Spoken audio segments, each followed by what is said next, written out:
The Ferrari F80. This is the new boss. The bloodline the Ferrari Halo car is the most sacred lineage in automotive history. The 280A GTO, the F40, the F50, the LaFerrari.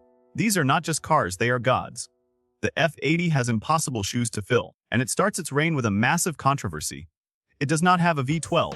It does not have a V10. It uses a V6. But before you pick up your pitchforks and scream about heritage, listen closely. This is not a V6 from a Maserati sedan. This is the F630CF. It is the 120-degree V6 engine architecture that powered the 499P race car to victor at the 24 Hours of Le Mans. Twice. It is a purebred race engine, barely detuned for the road.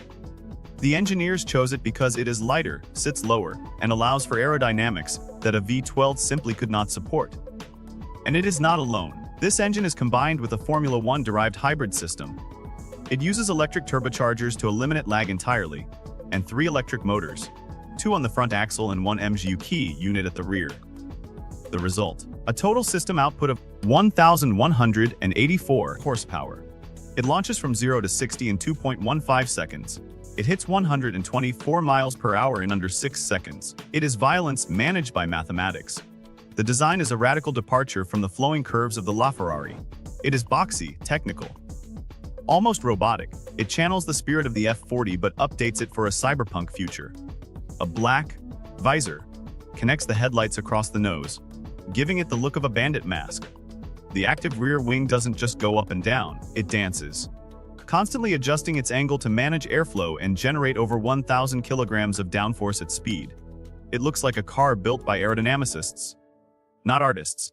Step inside, and you will find the most driver-focused cabin Ferrari has ever built. They call it the 1+ seating layout. The driver's seat is bright red, prominent, and adjustable.